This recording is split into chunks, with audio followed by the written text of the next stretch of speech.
विष्णु भगवान की कथाएं। क्या आप बद्रीनाथ की कहानी जानते हैं? यह वो जगह है जहां शिव और पार्वती रहते थे। यह उनका घर था। एक दिन नारायण यानी विष्णु के पास नारद गए और बोले, आप मानवता के लिए एक खराब मिसाल हैं। आप हर समय शेषनाग के ऊपर लेटे रहते हैं। आपकी पत्नी लक्ष्मी हमेशा आपकी सेवा में लगी रहती हैं और आपको लाड़ करती रहती हैं। इस ग्रह के अन्य प्राणियों के लिए आप अच्छी मिसाल नहीं बन पा रहे हैं। आपको सृष्टि के सभी जीवों के लिए कुछ अर्थपूर्ण कार्य करना चाहिए। इस आलोचना से बचने और साथ ही अपने उत्थान के लिए भगवान को भी ऐसा करना पड़ता है। विष्णु तप और साधना करने के लिए सही स्थान की तलाश में नीचे हिमालय तक आए। वहां उन्हें मिला बद्रीनाथ, एक अच्छा सा छोटा सा घर जहां सब कुछ वैसा ही था जैसा उन्होंने सोचा था। साधना के लिए सबसे आदर्श जगह लगी उन्हें यह। वह उस घर के अंदर गए। घुसते ही उन्हें पता चल गया कि यह तो शिव का निवास है और वह तो बड़े खतरनाक व्यक्ति हैं। अगर उन्हें गुस्सा आ गया तो वह आपका ही नहीं, खुद का भी गला काट सकते हैं। ऐसे में नारायण ने खुद को एक छोटे से बच्चे के रूप में बदल लिया और घर के सामने बैठ गए। उस वक्त शिव और पार्वती बाहर कहीं टहलने गए थे। जब वे घर वापस लौटे तो उन्होंने देखा कि एक छोटा सा बच्चा जोर जोर से रो रहा है। पार्वती को दया आ गई। उन्होंने बच्चे को उठाने की कोशिश की। शिव ने पार्वती को रोकते हुए कहा, इस बच्चे को मत छूना। पार्वती ने कहा, कितने क्रूर हैं आप, कैसी नासमझी की बात कर रहे हैं। मैं तो इस बच्चे को उठाने जा रही हूँ, देखिए तो कैसे रो रहा है। शिव बोले, जो तुम देख रही हो उस पर भरोसा मत करो, मैं कह रहा हूँ न, इस बच्चे को मत उठाओ। के लिए पार्वती की स्त्री सुलभ मनोभावना ने उन्हें शिव की बातों को नहीं मानने दिया। उन्होंने कहा, आप कुछ भी कहें, मुझे कोई फर्क नहीं पड़ता। मेरे अंदर की माँ बच्चे को इस तरह रोते नहीं देख सकती। मैं तो इस बच्चे को जरूर उठाऊंगी। और यह कहकर उन्होंने बच्चे को उठाकर अपनी गोद में ले लिया। बच्चा पार्वती की गोद में आराम से था और शिव की तरफ बहुत ही खुश होकर देख रहा था। शिव इसका नतीजा जानते थे, लेकिन करें तो क्या करें।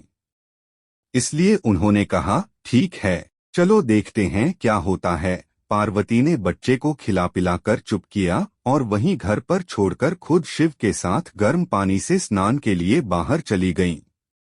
वहां पर गर्म पानी के कुंड हैं। उसी कुंड पर स्नान के लिए शिव पार्वती चले गए। लौटकर आए तो देखा कि घर अंदर से बंद था। शिव तो जानते ही थे कि अब खेल शुरू हो गया है। पार्वती हैरान थीं कि आखिर दरवाजा किसने बंद किया। शिव बोले, मैंने कहा था न, इस बच्चे को मत उठाना। तुम बच्चे को घर के अंदर लाईं और अब उसने अंदर से दरवाजा बंद कर लिया है। पार्वती ने कहा, अब हम क्या करें। शिव के पास दो विकल्प थे। एक, जो भी उनके सामने है उसे जलाकर भस्म कर दें, और दूसरा, वे वहां से चले जाएं और कोई और रास्ता ढूंढ लें। उन्होंने कहा, चलो कहीं और चलते हैं, क्योंकि यह तो तुम्हारा प्यारा बच्चा है, इसलिए मैं इसे छू भी नहीं सकता। मैं अब कुछ नहीं कर सकता, चलो कहीं और चलते हैं। इस तरह शिव और पार्वती को अवैध तरीके से वहां से निष्कासित कर दिया गया। वे दूसरी जगह तलाश करने के लिए पैदल ही निकल पड़े। दरअसल बद्रीनाथ और केदारनाथ के बीच एक चोटी से दूसरी चोटी के बीच सिर्फ 10 किलोमीटर की दूरी है। जब विष्णु ने शिव को मुश्किल से बाहर निकाला। यौगिक कथाओं में ऐसी कई कहानियां हैं जिनमें बताया गया कि शिव की करुणा कोई भेदभाव नहीं करती और वे किसी की इच्छा पर बच्चों की तरह भोलापन दिखाते हैं। एक बार गजेंद्र नामक एक असुर था। गजेंद्र ने बहुत तप किया और शिव से यह वरदान पाया कि वह जब भी उन्हें पुकारेगा शिव को आना होगा। त्रिलोकों के सदा शरारती ऋषि नारद ने देखा कि गजेंद्र हर छोटी छोटी बात के लिए शिव को पुकार लेता था, तो उन्होंने गजेंद्र के साथ एक चाल चली। उन्होंने गजेंद्र से कहा, तुम शिव को बार बार क्यों बुलाते हो? वह तुम्हारी हर पुकार पर आ जाते हैं। क्यों नहीं तुम उनसे कहते कि वह तुम्हारे अंदर आ जाए और वहीं रहें, जिससे वह हमेशा तुम्हारे अंदर होंगे। गजेंद्र को यह बात अच्छी लगी और फिर उसने शिव की पूजा की। जब शिव उसके सामने प्रकट हुए तो वह बोला, आपको मेरे अंदर रहना होगा, आप कहीं मत जाइए। शिव अपने भोलेपन में एक लिंग के रूप में गजेंद्र में प्रवेश कर गए और वहां रहने लगे। फिर जैसे जैसे समय बीता, पूरा ब्रह्मांड शिव की कमी महसूस कर रहा था। कोई नहीं जानता था कि वह कहाँ है। सभी देव और गण शिव को खोजने लगे। काफी खोजने के बाद जब कोई यह पता नहीं लगा पाया कि वह कहाँ है, तो वे हल ढूंढने के लिए विष्णु के पास गए। विष्णु ने स्थिति देखी और कहा, वह गजेंद्र के अंदर हैं। फिर देवों ने उनसे पूछा कि वे शिव को गजेंद्र के अंदर से कैसे निकाल सकते हैं, क्योंकि गजेंद्र शिव को अपने अंदर रखकर अमर हो गया था। हमेशा की तरह विष्णु सही चाल लेकर आए। देवगण शिव भक्तों का रूप धरकर गजेंद्र के राज्य में आए और बहुत भक्ति के साथ शिव का स्तुतिगान करने लगे।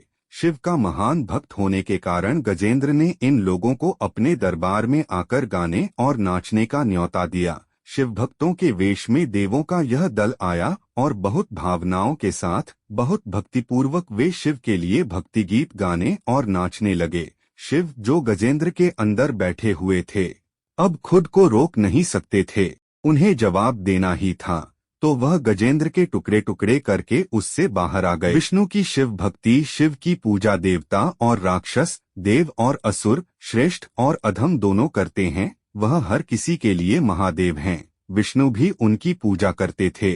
विष्णु की शिव भक्ति को बताने वाली एक बहुत सुंदर कहानी है। एक बार विष्णु ने शिव से वादा किया कि वह शिव को 1008 कमल अर्पित करेंगे। वह कमल के फूलों की तलाश में गए और पूरी दुनिया में खोजने के बाद भी उन्हें सिर्फ 1007 कमल के फूल मिले। एक कम था। उन्होंने आकर सब कुछ शिव के सामने रख दिया। शिव ने अपनी आंखें नहीं खोलीं, वह सिर्फ मुस्कुराए क्योंकि एक कमल कम था।